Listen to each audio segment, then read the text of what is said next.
ओम शांति। आज 10 जुलाई 2023 के महावाक्य।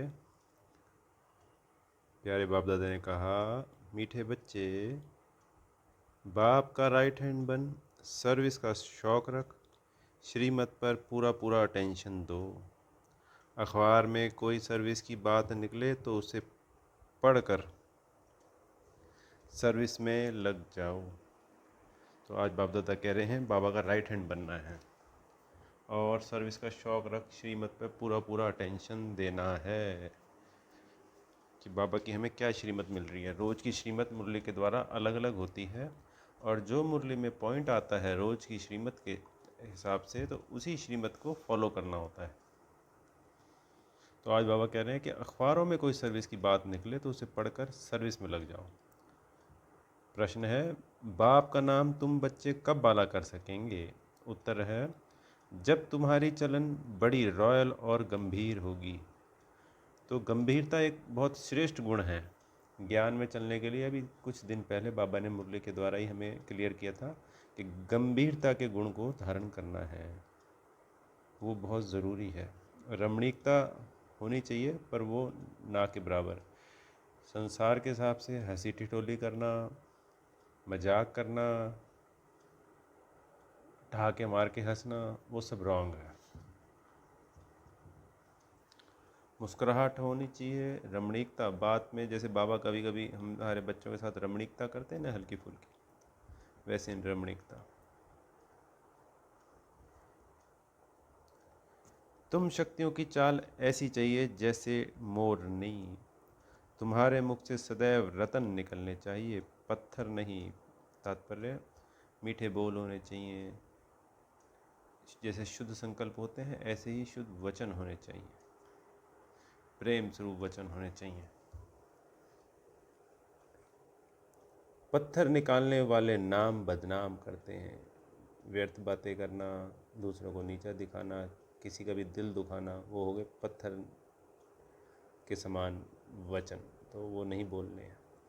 फिर उनका पद भी भ्रष्ट हो जाता है। बाप का बनकर कोई भी विक्रम ना हो, इस बात का पूरा पूरा ध्यान रखना है। गीत है, छोड़ भी दे आकाश सिंहासन। ओम शांति। बच्चों ने यह गीत सुना, याद करते हैं। हे परमपिता परमात्मा, निराकार रूप बदलकर साकार में आ जाओ। तो बाबा क्या कह रहे हैं, याद करते हैं कि आप निराकार परमात्मा रूप बदलकर साकार में आ जाओ। वह क्या रूप बदलेगा? ऐसे तो नहीं कहेंगे कि कछ मच का रूप बनकर आओ, नहीं। यह है पाप आत्माओं की दुनिया।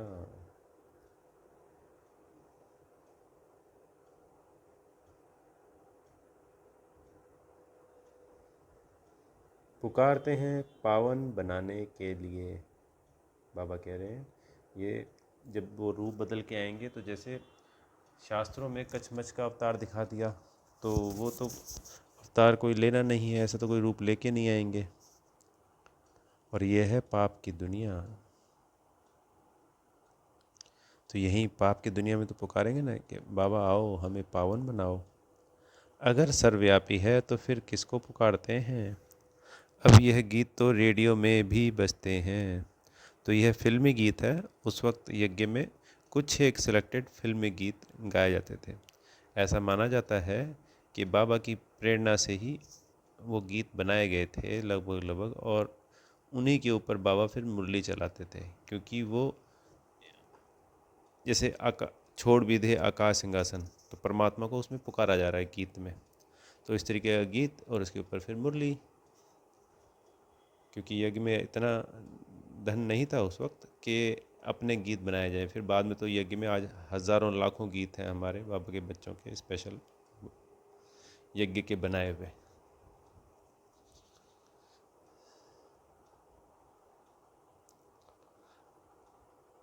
अब यह गीत तो रेडियो में भी बजता है, परंतु कोई भी समझते नहीं, क्योंकि इसका मतलब जो बताते हैं वो तो बाबा ही यथार्थ रीति से बताते हैं, और तो संसार में कोई आत्मा समझ ही नहीं सकता, वो तो उसको फिल्मी तरीके से लेते हैं।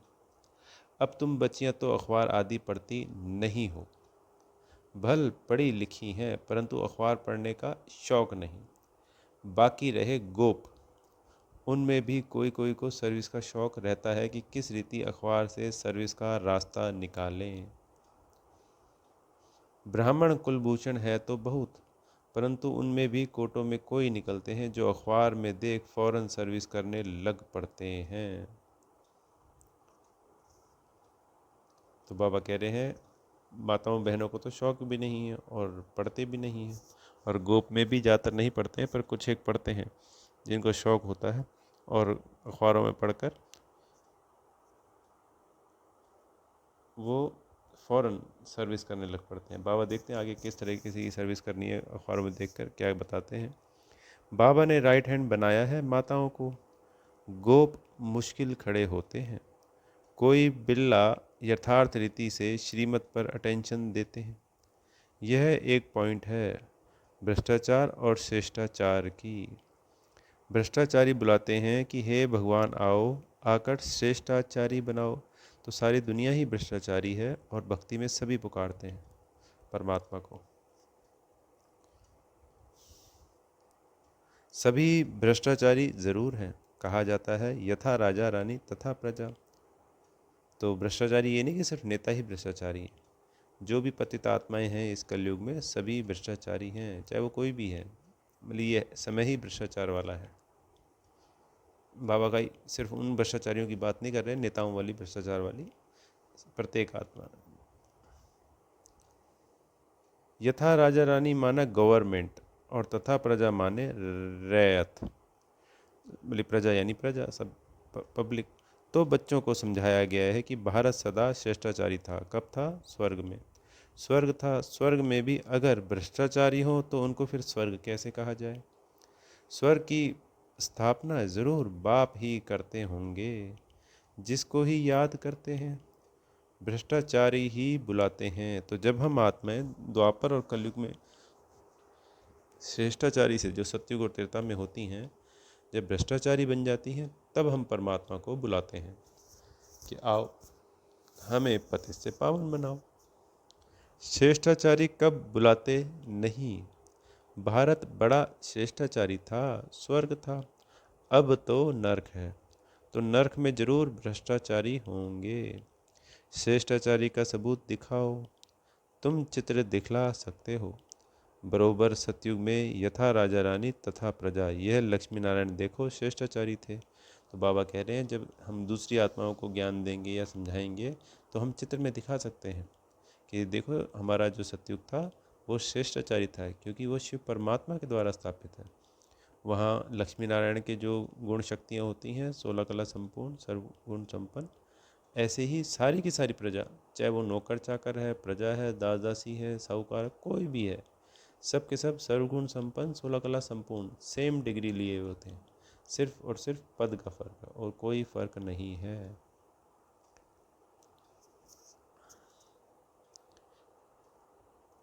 यह लक्ष्मी नारायण देखो श्रेष्ठाचारी थे ना, नाम ही है स्वर्ग। द्वापर में ऐसे श्रेष्ठाचारी राजा रानियों के मंदिर बनाकर पूजा करते हैं, तो ज़रूर खुद भ्रष्टाचारी हैं। अपने को कहते भी हैं हम भ्रष्टाचारी हैं, कामी हैं, क्रोधी हैं, पापी हैं। पूजा करते हैं ना, जब आरती करते थे तो कई सारी आरतियों में ये आते भी हैं ये चीज़ें। आप सर्वगुण संपन्न हैं, ये आता है गीत में, आप सर्वगुण संपन्न हैं। भारत में भ्रष्टाचारी और श्रेष्ठाचारी, भारत में भ्रष्टाचारी श्रेष्ठाचारी की महिमा करते हैं।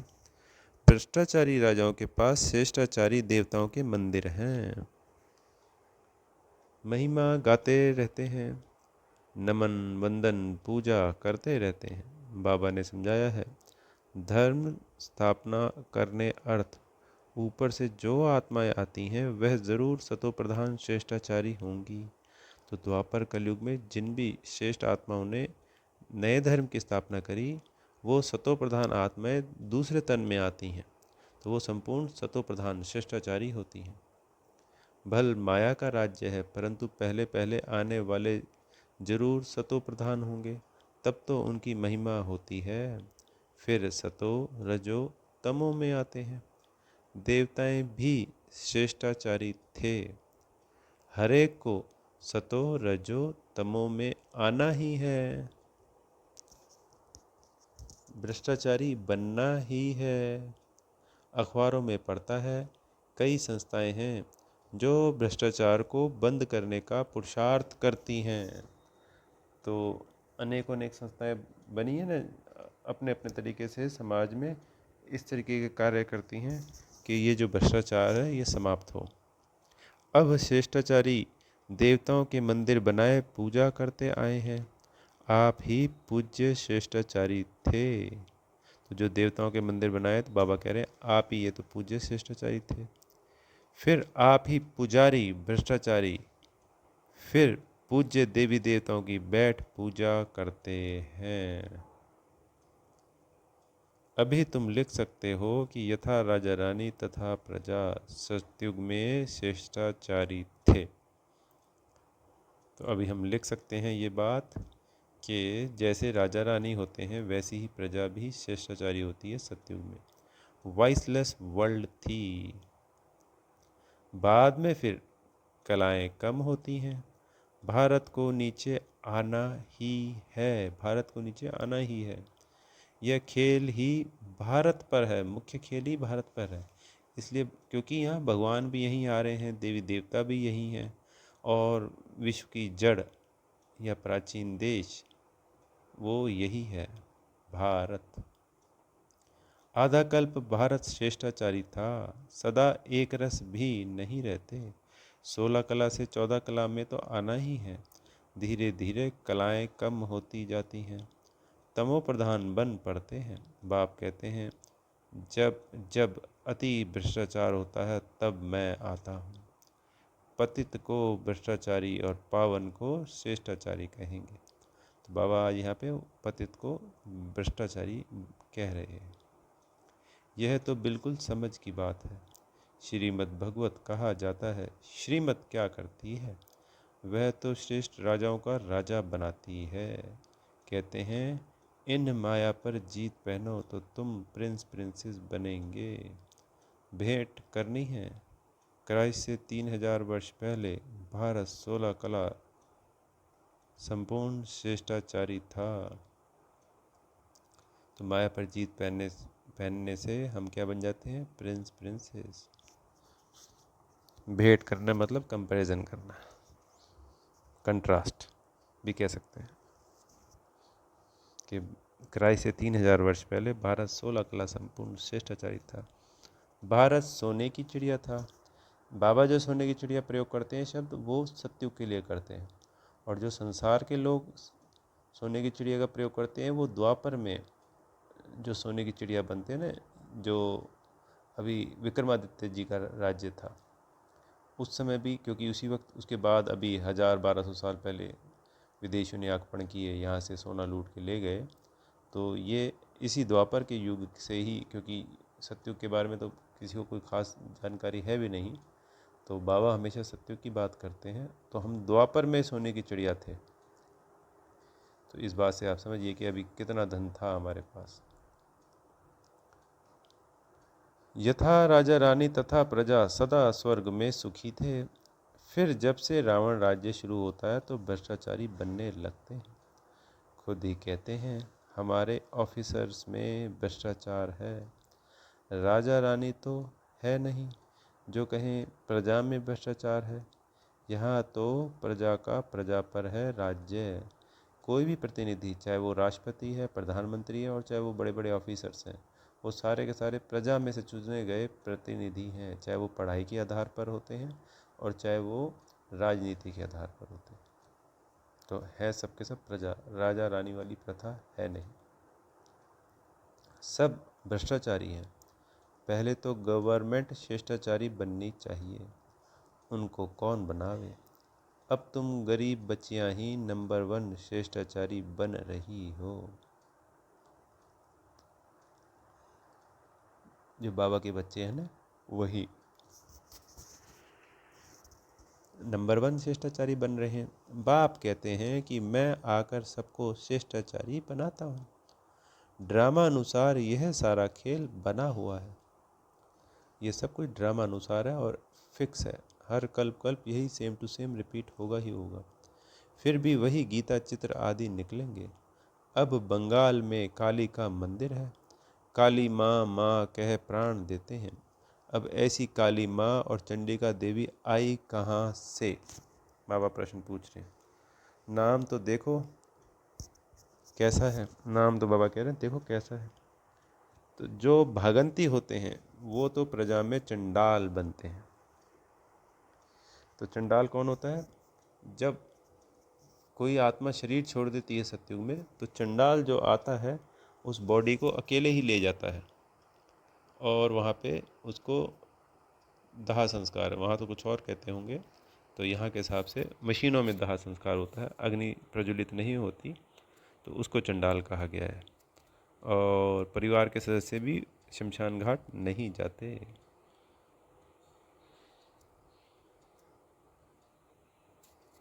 परंतु जो यहाँ रहकर विक्रम आदि करते हैं वे रॉयल घराने के चंडाल बनते हैं। जो छोड़ के चले जाते हैं वो प्रजा के चंडाल हो गए, और जो यज्ञ में रहकर विक्रम करते हैं वो रॉयल घराने के चंडाल हो गए, क्योंकि राजा रानियों के चंडाल अलग होंगे और प्रजा के चंडाल अलग होंगे। फिर भी पिछाड़ी में मैं उनको ताज पतलून मिल जाती है, क्योंकि यहाँ गोद तो ले लेते हैं ना, इसलिए चंडिका देवी की पूजा होती है। तो बाबा ने आज चंडिका देवी का रहस्य बता दिया है कि कौन होती है। तो चंडिका देवी की ये पूजा लास्ट के अंतिम, ये जो कलयुग का अंतिम समय है, इसी समय ज़्यादा होने लगती है। तो उनको राजाई भी मिलती है, तो राजाई भी कलयुग में मिल जाती है स्थूल में, छोटे मोटा पद राजा का कहीं ना कहीं। और ये जो चंडिका देवी की पूजा होती है ये भी अंत में हो जाती है। ज्ञान तो बहुत गुह्य है, परंतु कोई धारण करे। जैसे बैरिस्टर कोई तो लाख कमाते, कोई का कोट भी फटा रहता है। यह तो पढ़ाई है बेहद की। बाप ने जो विस्तार में समझाया उसको सार में लाकर 5 मिनट का भाषण बनाए अखबार में डालना चाहिए। तो बाबा कह रहे हैं जो ये मुरली होती है बहुत लंबा जो ये है विस्तार, इसको सार में लाकर 5 मिनट का भाषण बनाकर अखबार में डालना चाहिए। यह भी पूछना चाहिए कि भला हिंदू धर्म किसने स्थापन किया, तो बता नहीं सकेंगे, कुछ नहीं जानते। तुम शक्तियों की चलन ऐसी गंभीर होनी चाहिए जैसे मोरनी चलती है। बाबा ने वैसे यहाँ लिखा बोला है, कहा है बाबा ने, जैसे डेल चलती है। मुख से रतन निकलते रहने चाहिए, पत्थर नहीं।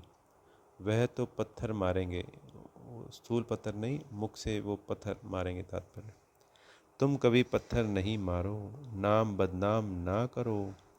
अच्छा, मीठे मीठे सिकी लदे बच्चों प्रति माता पिता बाप दादा का याद प्यार और गुड मॉर्निंग। रूहानी बाप की रूहानी बच्चों को नमस्ते। हम रूहानी बच्चों की रूहानी बाप दादा को याद प्यार, गुड मॉर्निंग और नमस्ते। रात्रि क्लास।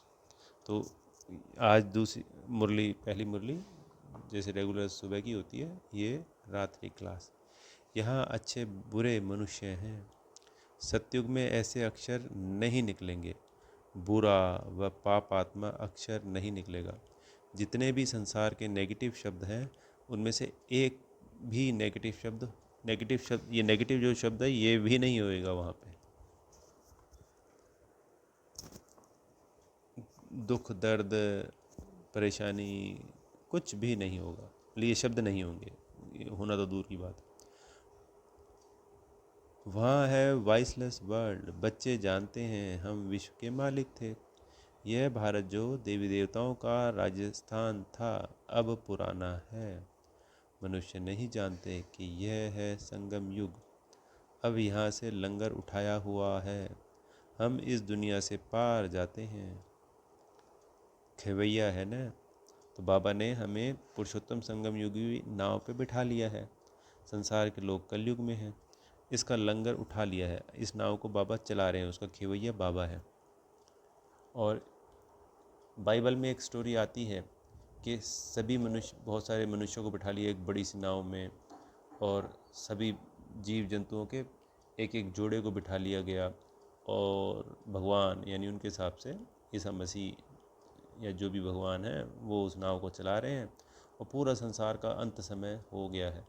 और सब जगह विनाश हो जाता है, और उस नाव के फिर जो बच जाते हैं उससे नया संसार फिर से शुरू होता है। तो बिल्कुल सेम ये जो पुरुषोत्तम संगम युग की कहानी है उसको उन्होंने उस तरीके से बना दिया है। तो इस संगम युगी नाव में, पुरुषोत्तम संगम युगी नाव में स्वयं परमात्मा खवैया बनकर हम शिव शक्तियों को, पांडवों को ले जा रहे हैं, ब्रह्मा कुमार ब्रह्मा कुमारियों को इस कलयुगी दुनिया से हटा करके सत्युग में, सत्युग के किनारे पे ले जाके बाबा हमें छोड़ के वो खेवैया वापस चल जाएगा। पर कोशिश करेंगे पकड़ के रखें खेवैया को कि आप भी हमारे साथ रहो। सब मिलकर रिक्वेस्ट करेंगे तो शायद मान जाए। हम इस दुनिया से पार जाते हैं, खेवैया है ना, नैया को पार ले जाते हैं। बच्चों की बुद्धि में बहुत धक्के खाएं, भक्त नहीं जानते हम धक्का खाते हैं, वह तो दूर दूर जाते हैं। तुम बच्चों को सिर्फ याद करना है, ऐसे नहीं कि हम याद करते थक जाते हैं, परंतु माया विघ्न डालती है। अगर याद आसान हो जाए और सारे बच्चे संपूर्ण बन जाए तो सारा कार्य ही आसान हो जाएगा। तो कुछ तो पुरुषार्थ करना पड़ेगा ना। तो ये एक ही पुरुषार्थ है याद का, और बाकी सब सहज। पर करत करत अभ्यास जड़ी मत हो सुजान, तो अभ्यास करने से ये भी आसान हो जाता है। आत्मा ही परमात्मा की आशिक होती है, यह कोई नहीं जानते। परमात्मा माशूक है, तो बच्चों में भी कोई बहुत आशिक है। माशूक को याद करते हैं, पुरुषार्थ करना है। हम निरंतर याद करते रहें। सिमरन अक्षर भी भक्ति मार्ग का है, हम बाबा को याद करते हैं। प्रवृत्ति मार्ग का अक्षर है याद, तो हम प्रवृत्ति मार्ग में क्या कहते हैं? याद। माता पिता को याद करते हैं। कभी कहते हैं कि सिमरन किया माता पिता को, बहुत मीठा भी है। कहते हैं हम भूल जाते हैं। अरे बच्चा कह थोड़ी सकता है कि हम बाप को भूल जाते हैं। तो जब हम ज्ञान में नहीं होते तो कभी कहा अपने जीवन में कि हम माता पिता को भूल जाते हैं? याद तो बहुत अच्छी है, अपने से बातें करनी चाहिए। तुम माता पिता के सम्मुख बैठे हो, मधुबन में जब मुरली चल रही है तो माता पिता के सम्मुख बैठे, खुशी भी होनी चाहिए। जिसके लिए कहते थे तुम माता पिता हम बालक तेरे, तुमरी कृपा से सुख घनेरे। बरोबर हम वर्षा पा रहे हैं, याद की ही मेहनत है। तुम्हारी बहुत आमदनी है, बहुत बड़ी प्राप्ति है, सिर्फ चुप रहकर याद करना है। तो आज बाबा को पूरे दिन में चुप रहकर याद करना है, साइलेंस में रह के। अच्छा, फिर दूसरा पॉइंट है, आज ये पॉइंट पे है तो इसमें सेकंड पॉइंट आया। तुम ब्राह्मण बच्चे, बिगर किसको भी यह पता नहीं कि संगम युग कब होता है। खाली ब्राह्मणों के अलावा और किसी को नहीं पता। इस कल्प के संगम युग की महिमा बहुत है। बाप आकर राजयोग सिखलाते हैं। सत्युग के लिए तो जरूर संगम युग ही आएगा। है भी मनुष्य, उनमें कोई कनिष्ठ कोई उत्तम है। उनके आगे महिमा गाते हैं। आप पुरुषोत्तम हो, हम कनिष्ठ हैं। तो जो मनुष्य होते हैं तो हम महिमा किनके आगे गाते हैं? देवी देवताओं के आगे, कि आप पुरुषोत्तम हो, हम कनिष्ठ। आप ही बताते हैं कि मैं ऐसे ऐसे हूँ। अभी इस पुरुषोत्तम संगम युग को तुम ब्राह्मणों बिगर कोई भी नहीं जानते। इनकी एडवर्टाइज कैसे करें जो मनुष्यों को पता पड़े। संगम युग पर भगवान ही आकर राजयोग सिखलाते हैं। तो सभी मनुष्यों को, ये विश्व की सभी आत्माओं को कैसे पता पड़े कि ये पुरुषोत्तम संगम युग है, परमात्मा आए हुए हैं। सब अपना अपना वर्षा लीजिए, पति से पावन बनिए। बाप टीचर बनकर हमें पढ़ा रहे हैं और सदगुरु बनकर हमें साथ ले जाएंगे, वरदानों से भरपूर कर रहे हैं, शक्तियों से भरपूर कर रहे हैं। तो ये सब फैलाना है पूरे विश्व में। जो चीज़ हमें मिल रही है वो हमारे बेहद के सभी आत्मा भाइयों को भी मिले। संगम युग पर भगवान ही आकर राजयोग सिखलाते हैं। तुम जानते हो हम राजयोग सीख रहे हैं। ऐसे अभी क्या युक्ति रचें जो मनुष्यों को मालूम पड़े, परंतु होगा धीरे, अभी समय पड़ा है। ये 1965 के आसपास की मुरलियाँ हैं। तो बाबा कह रहे हैं ये होगा ज़रूर, पर धीरे होगा, अभी समय पड़ा है। बहुत गई थोड़ी रही, थोड़ी की भी थोड़ी रही। हम कहते हैं तो मनुष्य जल्दी पुरुषार्थ करें, नहीं तो ज्ञान सेकंड में मिलता है, जिससे तुम उसी समय सेकंड में जीवन मुक्ति पा लेंगे। परंतु तुम्हारे सिर पर आधा कल्प के पाप हैं, वह थोड़ी ही सेकंड में कटेंगे। तो जो 2500 वर्ष 63 जन्मों में जाने अनजाने विकर्म हुए हैं, वो रोज थोड़े थोड़े थोड़े थोड़े थोड़े थोड़े कटते हैं। जैसे कोई किसी को बड़ी बीमारी हो जाती है ना, तो वो एक ही दिन में तो ठीक नहीं होती, रोज़ दवाई लेनी होती है, लेनी होती है, लेनी होती है, तो समय लगता है। ऐसे इसमें तो टाइम लगता है। मनुष्य समझते हैं कि अभी तो समय पड़ा है, अभी हम ब्रह्मा कुमारियों के पास क्यों जाएं? तकदीर में नहीं है तो लिटरेचर से भी उल्टा उठा लेते हैं। जो उनको लिटरेचर दिए जाते हैं पढ़ने के लिए, तो उसका आके मतलब नहीं समझते हैं, अपना ही खुद कोई ना कोई उसका अर्थ निकाल लेते हैं रॉन्ग रॉन्ग। तुम समझते हो यह पुरुषोत्तम बनने का युग है, हीरे जैसा गायन है ना, फिर कम हो जाता है। गोल्डन एज, सिल्वर एज, यह संगम युग है, डायमंड एज। सतयुग है गोल्डन एज, तो संगम युग डायमंड एज, सतयुग गोल्डन एज, फिर त्रेता युग सिल्वर एज, द्वापर युग कॉपर एज, और फिर कलयुग आयरन एज, और कलयुग से फिर हम क्या हो जाते हैं, पुरुषोत्तम संगम युग पे डायमंड एज। कहाँ आयरन और कहाँ डायमंड, सीधा क्या जंप है, सिर्फ किस वजह से, क्योंकि वो परमात्मा का युग है। कल मनाई थी ना, बाबा ने कहा था डायमंड जयंती मनाते हैं। डायमंड बाप आया है अपने डायमंड स्टार से मिलने के लिए। यह तुम जानते हो कि स्वर्ग से भी यह संगम अच्छा है, हीरे जैसा जन्म है, अमर लोक का गायन है ना, फिर कम होता जाता है। तो यह भी लिख सकते हो, पुरुषोत्तम संगम युग है डायमंड, सतयुग है गोल्डन, त्रेता है सिल्वर, द्वापर है कॉपर, और कलयुग है आयरन। यह भी तुम समझा सकते हो, संगम पर ही हम मनुष्य से देवता बनते हैं। 8 रत्नों की अंगूठी बनाते हैं तो डायमंड को बीच में रखा जाता है। संगम का शो होता है, संगम ही है हीरे जैसा, हीरे का मान संगम पर है। योग आदि सिखलाते हैं। जो डायमंड अंगूठी बताई अभी बाबा ने अष्टरत्न वाली, तो भक्ति काल में जो नवरत्नों की अंगूठी होती है उसमें डायमंड बीच में होता है, और चारों तरफ वो अष्टरत्न होते हैं। तो ये जो पुरुषोत्तम संगम युग पे बाबा के अष्टरत्न मुख्य होते हैं, जो पास विद ऑनर होते हैं, इन्हीं का गायन, इन्हीं की याद या इन्हीं के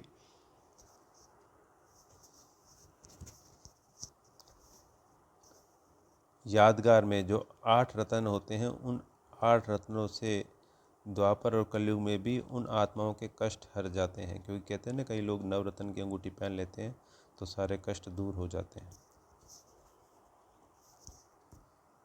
तो वो बाबा के संग उनके 8 स्पेशल बच्चों का गायन है। हीरे का मान संगम पर है, योग आदि सिखलाते हैं, जिसको स्पिरिचुअल योग कहते हैं, परंतु स्पिरिचुअल तो फादर ही है। रूहानी फादर और रूहानी नॉलेज संगम पर ही मिलती है। मनुष्य जिनमें देह अहंकार है वह इतना जल्दी कैसे मानेंगे। गरीब आदि को समझाया जाता है। तो यह भी लिखना है, संगम युग इज डायमंड, उनकी आयु इतनी, कितनी आयु है, 100 वर्ष। सतयुग गोल्डन एज, तो उनकी भी आयु इतनी, यानी 1250 वर्ष। शास्त्रों में स्वास्तिका निकालते हैं तो तुम बच्चों को भी यह याद रहे तो कितनी खुशी रहनी चाहिए। स्टूडेंट को खुशी होती है ना। Student life is the best life. हमारी उस लौकिक संसार में क्या कहते थे कि बचपना ही अच्छा होता है। Student life is the best life, कि खाओ पियो मौज करो, बस पढ़ाई करनी होती है और तो कोई दूसरी चिंता ही नहीं होती। तो बाबा भी वही कह रहे हैं, क्योंकि यहाँ पे क्या करना है, सब कुछ बाबा को सौंप दो, बस पढ़ाई करनी है, बाबा को याद करना है, सहज सिंपल। यह तो है सोर्स ऑफ इनकम, यह है मनुष्य से देवता बनने की पाठशाला। देवताएं तो विश्व के मालिक थे, यह भी तुमको मालूम है, तो अतः खुशी होनी चाहिए, इसलिए गायन है। अतीन्द्रिय सुख गोपी वल्लभ के गोप गोपियों से पूछो। तो गोपी वल्लभ कौन? परमात्मा शिव। और गोप गोपियाँ कौन? हम। तो ये जो अतीन्द्रिय सुख का गायन है, ये सिर्फ इस पुरुषोत्तम संगम युग पे प्यारे मीठे परमात्मा के द्वारा हम बच्चों को प्राप्त होता है, और कभी भी किसी भी युग में किसी भी आत्मा को प्राप्त होता ही नहीं और हो ही नहीं सकता। और यहाँ पे भी सभी बच्चों को नहीं होता, कुछ एक बच्चों को ही होता है, जो पूर्ण रूप से श्रीमत पर और बाबा की सदा याद में रहने वाली बच्चे हैं, उन्हीं आत्मा बच्चों। टीचर अंत तक पढ़ाते हैं तो उनको अंत तक याद करना चाहिए। भगवान पढ़ाते हैं और फिर भगवान साथ भी ले जाएंगे। तो टीचर के रूप में पढ़ाते हैं और सदगुरु के रूप में सदगति कर कर साथ ले जाएंगे। पुकारते भी हैं लिबरेटर गाइड, दुख से छुड़ाओ, सतयुग में दुख होता ही नहीं, कहते हैं विश्व में शांति हो।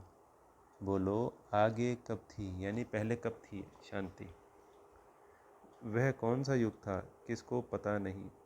राम राज्य सतयुग, रावण राज्य कलयुग, यह तो जानते हो ना। बच्चों को अनुभव सुनाना चाहिए, बस क्या सुनाऊं दिल की बात। बेहद का बाप बेहद की बादशाही देने वाला मिला, और क्या अनुभव सुनाऊं, और कोई बात ही नहीं। इस जैसी खुशी और कोई होती ही नहीं। कभी भी किसी से रूठकर वास्तव में घर नहीं बैठना चाहिए। अभी बाबा ने बताया था कि दीदी सेंटर पे माताओं से या बड़ों से रूठकर, ये नहीं कि मुरली सुनना छोड़ दो। तो इसमें हम क्या सुनने जा रहे हैं, हम क्या कर रहे हैं सेंटर पे? मुरली सुनने जा रहे हैं। और किसी एक आत्मा के साथ अगर कोई बात हो गई तो फिर मुरली क्यों छोड़ दी? ये तो कोई है ही नहीं पॉसिबिलिटी। यह जैसे अपनी तकदीर से रूठना है। पढ़ाई से रूठा तो क्या सीखेंगे? बाप को पढ़ाना ही है ब्रह्मा द्वारा, तो एक दो से कभी रूठना नहीं चाहिए। यह है माया, यज्ञ में असुरों के विघ्न तो पड़ते हैं न। अच्छा मीठे मीठे रूहानी बच्चों प्रति रूहानी बाप व दादा का याद प्यार, गुड नाइट। रूहानी बच्चों को रूहानी बाप की नमस्ते। हम रूहानी बच्चों की रूहानी बाप दादा को याद प्यार, गुड मॉर्निंग और नमस्ते। धारणा के लिए मुख्य सार। पहला पॉइंट, श्रीमत पर श्रेष्ठाचारी बनाने की सेवा करनी है। स्वयं भी श्रेष्ठाचारी बनना है और दूसरे आत्मा भाइयों को भी श्रेष्ठाचारी बनाने की सेवा करनी है। कोई ऐसी चलन नहीं चलनी है जिससे नाम बदनाम हो। मुख से सदा रतन निकालने हैं, पत्थर नहीं। यानी मुख से मीठे बोल हों और बाबा के ज्ञान की बात हो और कोई व्यर्थ ना हो और किसी का दिल दुखे ऐसे बोल ना हो। दूसरा पॉइंट है, बेहद की गुह्य पढ़ाई को विस्तार से सुनते हुए सार में समाकर दूसरों की सेवा करनी है। यानी फिर सार में दूसरों को सुनाना है। श्रीमत पर पूरा अटेंशन देना है। तो जो बाबा की श्रीमत मिलती है उस पर 100% अटेंशन देना है। वरदान मिल रहा है मीठे बाबा से, अपने कर्म और स्थिति द्वारा ब्रह्मा बाप को स्पष्ट दिखाने वाले मास्टर ब्रह्मा भव। जैसे ब्रह्मा बाप का निजी संस्कार था, पहले आप कोई भी स्थान में पहले बच्चे हर बात में बच्चों को अपने से आगे रखा, लेकिन कहने मात्र नहीं, शुभ चिंतक की भावना से। उसने किया तो भी बाप की सेवा, मैंने किया तो भी बाप की सेवा। तो कोई भी सेवा आती थी तो ब्रह्मा बाबा सभी बच्चों को आगे रखते थे, उनको उनकी क्वालिटी के हिसाब से उस सेवा में भेज देते थे। तो अंदर भाव क्या था कि इसने किया तो भी बाबा की सेवा और मैंने किया तो भी बाबा की सेवा। बिल्कुल राइट। मैं आगे बढ़ूं नहीं, दूसरों को आगे बढ़ाकर आगे बढ़ो। जब यह भावना हर एक में आएगी तब कहेंगे मास्टर ब्रह्मा। फिर ऐसा कोई नहीं कहेगा कि हमने ब्रह्मा बाप को नहीं देखा। तो कोई भी आत्मा ऐसे सुकर्म करती है तो जो ब्रह्मा बाबा की प्रत्यक्षता है वो उसी आत्मा के द्वारा हो जाएगी। आपके कर्म, आपकी स्थिति ब्रह्मा बाप को स्पष्ट दिखाए। तो हर आत्मा का जो सुकर्म है और उसकी स्थिति है वो ब्रह्मा बाप को स्पष्ट दिखाए। स्लोगन है, एकाग्रता के दृढ़ संकल्प से सागर के तले में चले जाओ तो अनुभव के हीरे मोती प्राप्त होंगे।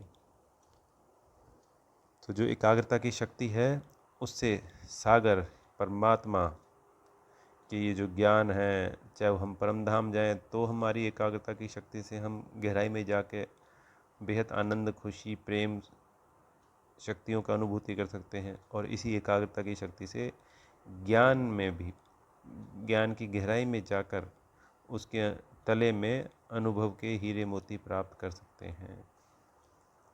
अच्छा, ओम शांति। बेहद का शुक्रिया प्यारे मीठे बाप दादा, प्यारे टीचर जी, प्यारे सदगुरु जी का।